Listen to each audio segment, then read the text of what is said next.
derivatives and bubbles, austerity and cutbacks, bailouts for Wall Street and bail-ins for Main Street.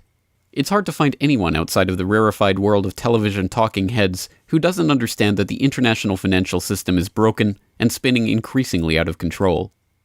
But the debate over what to do about it is rancorous, fractious, and rarely enlightening. Proposed solutions include government belt-tightening, taxing the rich, increasing quantitative easing, or voting for the political candidate who seems to offer the best deal for a given tax bracket. But all of these solutions miss the point. Money. Money is the common denominator of our current financial system, the currency that facilitates all of our daily interactions.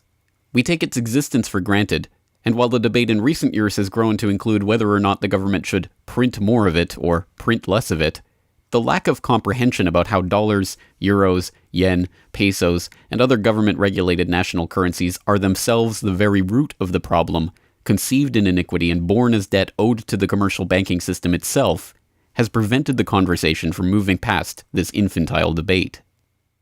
In recent years, mathematicians, cryptologists, computer programmers, and others have been working quietly on the problem of how to create a system of exchange that bypasses the central banks and allows for instantaneous, pseudonymous, free transactions between individuals anywhere on the globe. Their answer? Cryptocurrency, with its most well-known representative, Bitcoin. A currency as loved and hated as it is misunderstood by the public and misrepresented in the press, Bitcoin has created passionate advocates and powerful enemies as it continues to maintain a price that many believed impossible. To gain perspective on the Bitcoin phenomenon and what it really represents, last week I had the chance to talk to Roger Ver, an entrepreneur and Bitcoin early adopter who travels the world spreading the message about Bitcoin and freedom. This is our conversation. All right, so let's start with the usual kind of name, rank, serial number. Describe yourself in one sentence. In one sentence will be hard, but my name is Roger Ver, and I guess I'm an early adopter of Bitcoin and Bitcoin proponent for over 3 years now. 3 years, all right. So you've been in this fairly early, Yeah. not quite at the beginning. I jumped in pretty much full time in I think February of 2011, which is pretty early by Bitcoin standards. Okay, all right, yeah. Bitcoins were less than $1 when I went crazy for them. So. Well, then you must be a very rich man. I've lost a fair and given away a fair number of Bitcoins along the way as well. All right, well, let's talk about how you got into Bitcoin. Yeah, there's a radio program that I like to listen to while I go about my life here in Tokyo. It's called Free Talk Live with the website freetalklive.com, which is basically a bunch of libertarians and voluntarists talking about things that are of interest to them. And the host of the show had mentioned Bitcoin, and I kind of Googled it and looked into it a little bit more. And from there I realized, wow, this is really going to change the way everybody on the entire planet does any sort of business. And knew I had to get involved full time, and here I am over 3 years later, and it's been pretty much every waking moment has been devoted to Bitcoin ever since. Well, that's a pretty dramatic change, and one would think you'd have to have been prepared to understand the significance of something like that. I mean, most people might hear about it and think it's just some crazy idea. You saw the significance of it right away. What do you think prepared you for that? Yeah, I think what prepared me for that is I had the exact right background to really realize just how important it was going to be, and that background includes reading a bunch of books on economics and how money works, and particularly books by Murray Rothbard and Ludwig von Mises, really I think gave me a firm understanding of what the proper aspects of money are. And I also had a background in computer science and have been around computers pretty much all my life, growing up in Silicon Valley. My day job before I found Bitcoin was selling computer-related hardware. And then when I found Bitcoin and realized the monetary aspects that it had, and then the technological properties as well, that it can't be shut down, that it's distributed, that there's no central server, it can't be controlled, I realized that this is the ideal form of money. It's the best form of money the world has ever seen, and it can't be stopped or shut down or controlled in any way.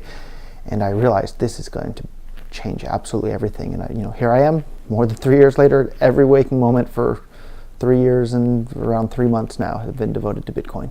So were you involved in mining at that early stage? I did a little bit of mining back then on GPUs, and then now I leave the mining to the professionals. But back then it was possible to do a little bit of mining with your home computer. Mm-hmm.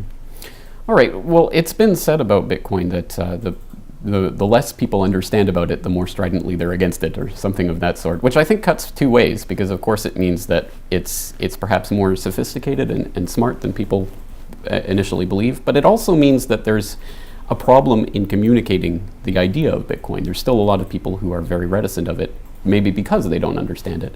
How would you describe Bitcoin to someone who is completely a beginner at it? So there's two things required for people to be able to understand Bitcoin. They have to understand the basics of the computer side of it, and you have to understand what money is. And most people in the world don't understand either of those. And then people to understand both of those are an even smaller subset. But what people have to understand about Bitcoin is that it's a completely decentralized network. There's no central server, there's no controlling company, there's no office. It's just free software that anyone can download and start running on their computer anywhere in the world. And that the Bitcoins themselves can be transferred to or from anyone, anywhere in the world. And it's impossible for any bank or government or entity to block you from sending or receiving those Bitcoins. There's a limited supply of those Bitcoins. There will never, ever, ever be more than 21 million Bitcoins. And so because, like everything, the price is set based on supply and demand, because the supply of Bitcoins is limited and the demand is increasing as more and more people start to use them and more websites start to accept them, the price of Bitcoins in terms of dollars is going to have to increase even a lot more than the $500 per Bitcoin that it is today. And the thing that really made it click in my mind why people were going to want to use it is that in the United States, where I'm originally from, it's ostensibly a free country, but you're not allowed to gamble on the internet with your own money. And I realized that there were lots and lots of people that want to play poker or gamble on the internet with their own money, but with credit cards or PayPal or bank wires, you're not allowed to do that. But with Bitcoin, it's impossible for anyone to stop you from doing that sort of thing. So it clicked in my mind that people are going to use Bitcoin to gamble on the internet. And sure enough, more and more gambling websites are coming online all the time that allow people to do whatever they want with their own money when it comes to gambling. And I think that's a great thing. And back then, there weren't any gambling sites using Bitcoin, but now, sure enough, there's more and more, and more shopping websites and more things coming online every day. Well, that's interesting because, of course, it comes from the philosophical aspect of this and why people want this type of medium of exchange. But it also raises the specter in the minds of a lot of people who are listening to that, thinking, well, that just feeds into everything we've heard about Bitcoin. It is for illegal things that would otherwise be illegal. And, of course, that brings up the connotations of the Silk Road and everything of that sort. Isn't this just a way of trying to get around government rules and laws? Some people can use it that way if they want to, other people won't. Lots of websites are just using it as another payment method to save fees over credit cards or PayPal. So ultimately, Bitcoin can be used however the individual wants to use it. It's just a tool, and people will decide for themselves which way they're going to use it. I've heard Bitcoin described as not necessarily, or not intrinsically a money, but a technology, and the technology is the blockchain. Was kind of the innovation that created the possibility for Bitcoin, and of course all of the altcoins that have derived from it. Tell us about that technology. What is the blockchain and why is it such a revolution? Right. The thing, I've been going around for 3 years saying Bitcoin is the most important invention in the history of the world since the internet. What I actually mean when I say that is I mean the Bitcoin blockchain. So for decades, mathematicians and computer scientists they thought basically it was impossible to prevent what's called the double spin problem. If you have some sort of digital code, there's nothing to stop me from making a copy of that and sending it to a bunch of different people. And the same problem applied to digital money. They figured if I have one digital token, why can't I copy it to a whole bunch of other people? And the only way that they thought that it was possible to prevent that would be by having some sort of central authority to keep track of who has what copies of what digital tokens. And what the Bitcoin blockchain did is it was the first time ever in which people realized that, or Satoshi Nakamoto realized that it was possible to prevent this double spending without having a centralized entity. So if you use PayPal or Visa or MasterCard or whoever, there's a centralized ledger that keeps track of every single person's account and how much money they have in their account, and that ledger's stored on Visa's centralized servers or PayPal servers or wherever. With Bitcoin, there's a ledger that keeps track of who has every single Bitcoin and every single Bitcoin transaction. But instead of that ledger being on one server or one computer or one office, it's spread out on everybody's computer all across the entire world.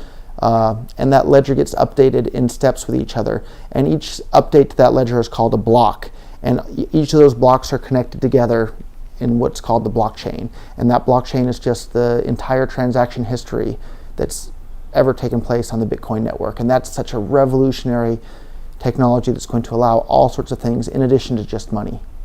So the revolutionary aspect of that is that there is no, and doesn't need to be, and can't be any central location where that data is stored. And because there's no central location that's stored, there's no central authority, there's nobody that the governments or police or businesses can go to and say, change this or alter that or freeze this person's account or undo that.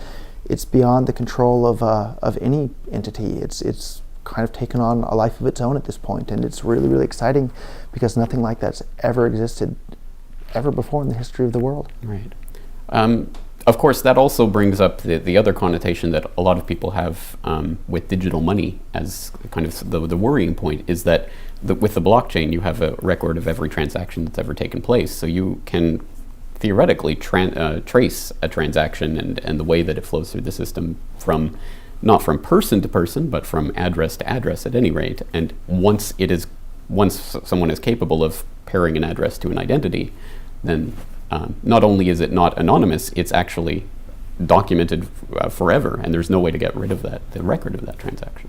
Right, so that's one of the neat things about Bitcoin is that the amount of privacy in your Bitcoin transactions can be decided by the user. So there's lots of great websites that are releasing tools that allow you to choose just how private you want to be with your Bitcoin transactions. One of the ones that I'm spending most of my time with is a website called blockchain.info, and there's actually free tools right there in the wallet that they provide that can allow you to send and receive your Bitcoins anonymously, and for free too. We don't even charge anything for that. So you can be as public or as private as you want with your Bitcoin transaction. That's very different than your credit cards or bank statements, at which the banks or the governments can look at any time to see exactly what you've been buying or what you've been doing. Right. Well, it's certainly a lot easier for them to go to that central authority to find that out. But what about the recent revelations about the NSA and the way that it's collecting internet data wholesale?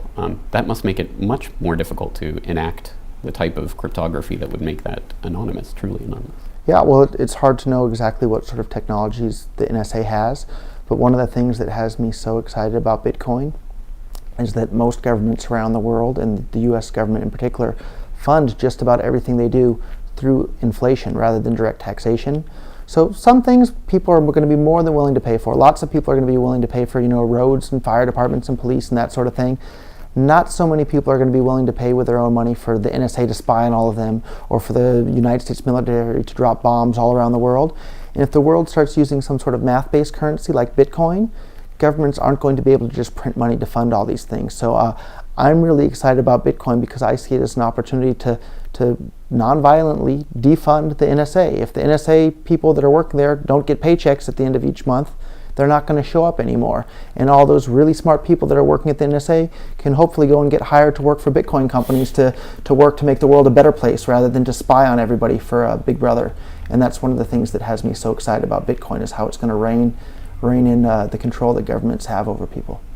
That is interesting. It provides its own solution to the problem that it raises. So and the more that it's adopted, the more privacy and freedom people. There's lots and lots of Bitcoin companies that are hiring right now. So if any of the people at the NSA want to get a jump, leave the NSA today and come start working for the good side. Right.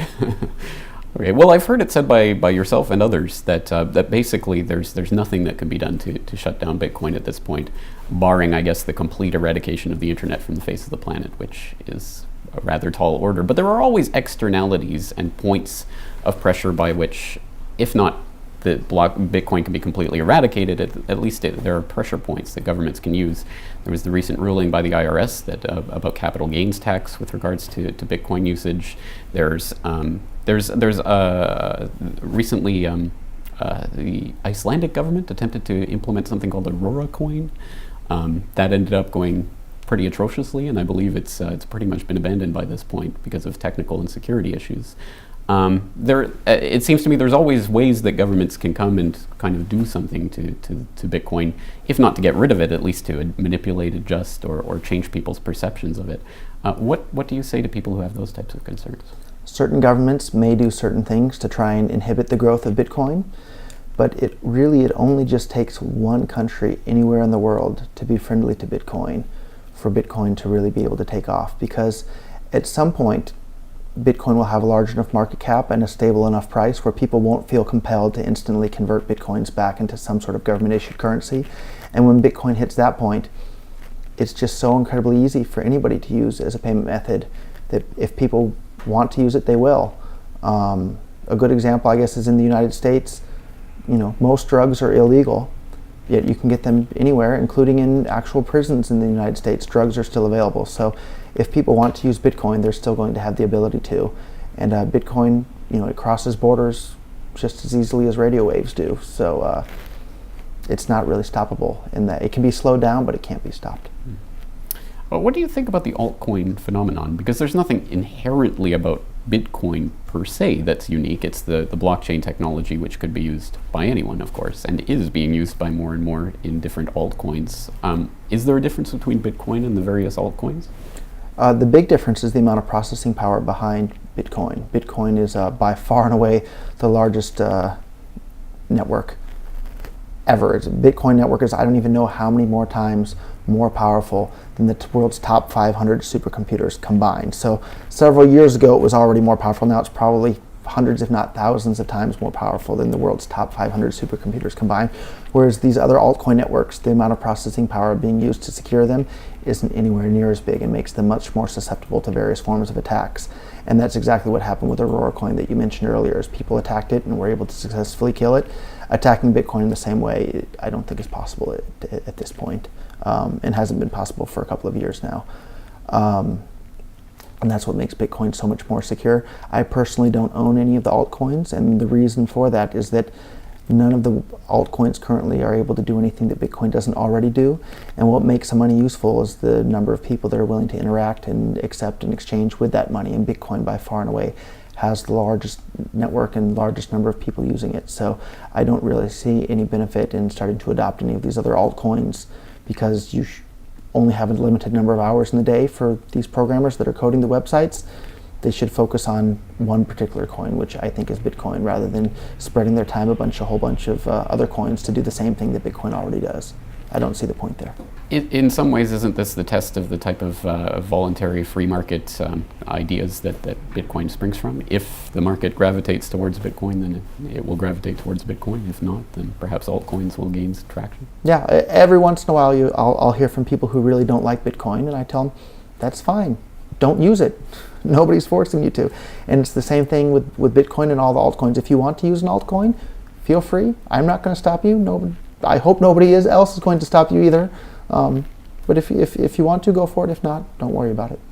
All right, you're Bitcoin Jesus, which is a silly and I suppose blasphemous name, depending on your religious beliefs.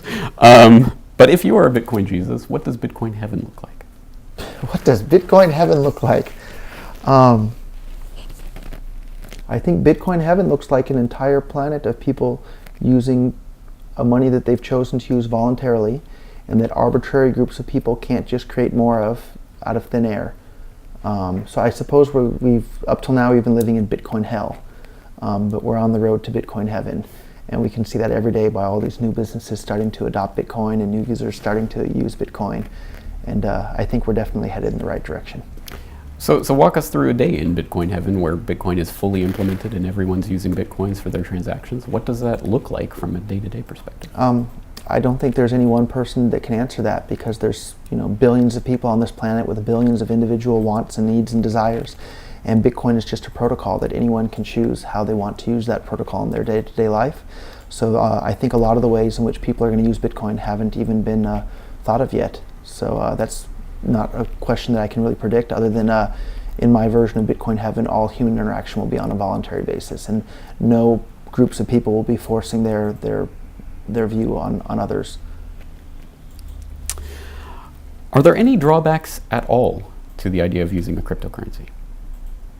If you're part of the current power elite that can just print money at will to spend on whatever you feel like, then yeah, the world switching over to Bitcoin is probably not going to benefit you. But if you're one of the normal people that aren't working for the Federal Reserve or any central bank that's printing money to pay to your friends and that sort of thing, then a Bitcoin world is a wonderful thing for you. We are on a kind of adoption curve for Bitcoin right now, and I'm not asking you to prognosticate, but given your kind of experience with Bitcoin and you've watched it develop for the last few years, where do you think it's going to be a year from now, 5 years from now? I mean, what type of curve are we looking at, and how long will it take for the kind of implementation that you're looking for? the adoption rate up until now has been pretty darn amazingly fast, from just a few hundred users at the beginning and to millions today. And I think it won't be very much longer before we hit tens of millions and then hundreds of millions. And I think if anything, the rate of increase is going to speed up rather than slow down. The amount of venture capital money that's just being absolutely poured into Bitcoin startups is just incredible. All over the world, not just in Japan or the US or Europe, just absolutely everywhere.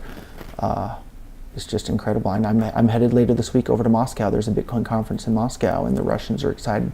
The Chinese are excited. Of course, the Americans are excited. Just every country you turn to in the world, people who understand Bitcoin are excited about it. So I think the rate of adoption is going to increase. What about the problem? I forgot to look up the percentage, but there is a rather large percentage of the Bitcoin that exists currently are held by relatively few addresses, people. And I'm afraid I don't have those statistics off the top of my head. But it was a number that one would not expect in a currency that would be implemented. I mean, if 50% of the U.S. dollars were held by, actually there is a kind of income inequality. But anyway, it poses a potential problem in that there are many people who are concerned that there are people who are holding on to Bitcoin for that moment in which they decide to cash in, and that will be the end of Bitcoin. What do you say to that? It certainly won't be the end of Bitcoin. For people that are actually worried about that, then don't use Bitcoin if you don't want to. But I don't really see how it can be any worse than the system that we have today, because right now the wealth is certainly concentrated in the hands of a relatively few number of people. And the big problem with the system right now is that they can print more money at any time for any reason they feel like. And with Bitcoin, that can't happen. So I see Bitcoin as a huge, huge, huge step forward from what we have today. Mm-hmm. Well, we are sitting here in Tokyo in April of 2014, so I think we have to talk about Mt. Gox and what happened there. First of all, any thoughts on what happened with Mt. Gox and why it took place in the way that it did without people blowing the whistle in a way that actually prevented it from happening? Yeah, the short answer is I don't know. I suppose, I've met the guys at Mt. Gox more than most people in the world have. I've actually met them in person, but in hindsight, I have no idea what the heck happened over there. And it's just shocking. The whole thing is shocking. And the part that really disturbs me the most is that they were claiming they only had 2,000 Bitcoins, and then people on the internet monitoring the blockchain said, no. We have really, really, really strong evidence that you have an additional 200,000 Bitcoins. And then suddenly Mt. Gox said, oh yeah, you're right, we do have an additional 200,000 Bitcoins. To me, that really, really, really seems suspicious. But as to what actually happened and went on over there, I don't know. They asked me to make that video for them about a year ago now. And at the time I made the video, and even going back and watching that video, I regret having made that video because it caused more people to trust Mt. Gox, but every single thing I said in the video at that time, even in hindsight today, everything was true in the video. It was just unfortunate that I made the video because it caused more people to trust Mt. Gox than would have otherwise. But they had a huge amount of US dollars sitting in the bank. They had around close to 100 million US dollars in the bank. I saw the letters from the banks and from the lawyers with my own eyes, with the bank saying, we're not going to let you send more than 10 international wire transfers a day, which obviously isn't enough for them to run the business. So at that time, even looking back on everything, it's pretty darn clear that the fiat withdrawal delays were being caused by problems dealing with the banks, not because they didn't have everybody's money at that point. They may not have had everybody's money at that point. I don't know. Even today, I don't know. But the fiat withdrawal delays weren't being caused by an actual lack of liquidity, which is what I said in the video. And I wish I hadn't made the video at all at this point. So what does the Mt. Gox situation say about the ability for people to be scammed in the Bitcoin community? People get scammed with dollars all the time too. I think it just shows that people need to hold their Bitcoins in their own Bitcoin wallet. And if you're going to use an exchange for exchanging, send the Bitcoins in, get the dollars out, and be done. Or the other way around, don't store your dollars or your Bitcoins on an exchange ever, other than the actual time in which you're actually trading. And the rest of the time, hold your Bitcoins in a wallet in which you control the private keys. That means hold them in a blockchain wallet, hold them in an Electrum wallet, hold them in an Armory wallet, hold them in the Satoshi Qt client wallet. Don't hold them in Mt. Gox, don't hold them in Bitstamp, don't hold them in Kraken, don't hold them in Coinbase, don't hold them in any sort of wallet in which somebody else is holding the keys for you. That's what I hope will be the lesson that everybody learns from Mt. Gox. Are there any kind of positive aspects to the story? I mean, you say, for example, there were people doing the forensic investigation who kind of pieced together the fact that Mt. Gox was lying and was able to call them out on it. I mean, that shows at the very least there is the possibility for communities to hold people accountable and for the scams not to be able to be perpetrated in perpetuity. Yeah, I'm most familiar with the U.S. regulatory system and how the U.S. stuff works. And we had this problem with a man named Bernie Madoff, and people lost a huge amount of money. And a lot of people don't realize, and the media didn't play up, that Bernie Madoff was the head of the regulatory body that was supposed to be regulating all that sort of thing. So if that can happen with all the regulations we have right now, it looks to me like most of these government regulations are just an absolute waste of time and money and effort, and it keeps out the new players in the market that might be able to do something better or faster or cheaper or more efficiently than the current people in the market. And a real good example of that is in the U.S. There's no Bitcoin exchange in the U.S. serving U.S. customers at this point. And that's because of all these stupid regulations that are blocking that and preventing new people from coming on board. And it's really sad that that's the case. But someday, in Bitcoin heaven, the whole world will just be using Bitcoin, and everybody can do whatever they want with their own Bitcoins, and they won't have to ask people that they've never met ever before for permission to start a business using Bitcoin. Mm-hmm. If a 60-year-old came to you today with their $100,000 nest egg and was saying, well, I'm trying to think of what to do with this investment, I'm planning for a long, happy retirement, how much of it should I put in Bitcoin? What would you say to that 60-year-old? Yeah, it depends on what their entire net worth is. If they're only worth $100,000, probably don't put much of any of it in Bitcoin. It also depends on what your time horizon is as well. If you're a young person with a higher risk tolerance, sure, put some more of that into Bitcoin. But if you're getting up close to the age of being ready to retire, don't put too much of your net worth in Bitcoin. But if you're a young person with a higher risk tolerance, sure, go for it. So that was going to be the other part of the question. So if you're 25 and you're just starting out and you want to save every month, what percentage do you think people should be putting into Bitcoin? It kind of depends on your financial circumstances. But if you have a lot of assets already, put a good chunk into Bitcoin. If you're worried about where your next month's mortgage payment is going to come from or rent payment, don't put too much into Bitcoin. Don't put more than you could afford to lose is probably good advice for anything. Never ever keep all your eggs in one basket either. Very true.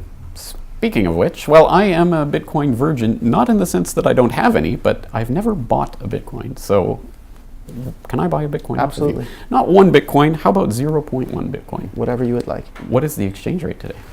There's an app for that. We are in the land of the Japanese yen, so I will demonstrate that I do have the useless paper fiat currency to back up this transaction. So it looks like one Bitcoin is around 52,000 Japanese yen. So we'll go with 5,200? So 0.1, yeah, is 50. We can call it 5,000 yen. Wow. It's fine. Special discounts. Right. Do you have a Bitcoin address? I do. No, I don't know the best way to do this. That's my... Okay, so I will scan that. And I will send you 0.1 Bitcoins, which is around 5,000 yen. A little bit more. Wow. And while we're finishing up, that can process. How long does it take a transaction like that to process? If you check your phone right now, you should have it. That cannot possibly be.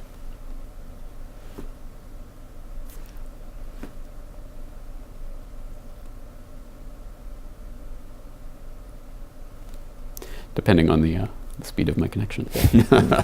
We can give you the Wi-Fi password if you'd like as well. No. Do you see it? I have to sign in again. And actually, I heard that the app is still available in the Korean App Store. I didn't have a chance to check that myself, but we can test that after we're done with the interview if you'd like. And maybe you can actually have the actual app on your phone. That would be helpful. Which would be handy. Yeah. Because, I don't have a jailbroken phone. Although our HTML5 app is going to launch any day now, maybe this week. Really? Yeah. Excellent. Now that's going to be handy. Yeah. Another reason not to go with Apple. Yeah. Well, suddenly I've been logged out and can't log back in. Uh-oh. So we'll confirm that after. There will be no dramatic on-screen resolution to this. All right, so any final thoughts that you have for anyone who is perhaps thinking about getting into Bitcoin? Where would you suggest they go first off as the resource? So it depends on what country you're in. If you're in the US, the easiest way by far to buy Bitcoins is Coinbase.com, but don't store your Bitcoins in Coinbase.com because they're holding them for you. So as soon as you buy them, transfer them out to a Bitcoin wallet in which you control the private keys. I personally recommend blockchain.info, but password security is very, very important as well. So I really recommend you use a password management software tool for that as well. Electrum.org is also a very convenient one, or Armory. Bitcoin Armory is another good one. Excellent. All right, any other final thoughts that you'd like to leave people with regarding Bitcoin and the future of money? Sure. Bitcoin isn't going away. It's not just a fad. It's not just a flash in the pan.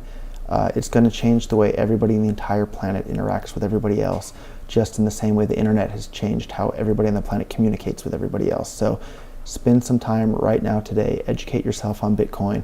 Go out and buy a little bit of Bitcoin so you can see how it works. You can read about it all day long. Actually using it is by far the best way to understand how it works. So go out there and don't spend more money than you can afford to lose, but buy a little bit and send it around. Go and gamble on a gambling site a little bit, or buy something from an electronic site or somewhere else.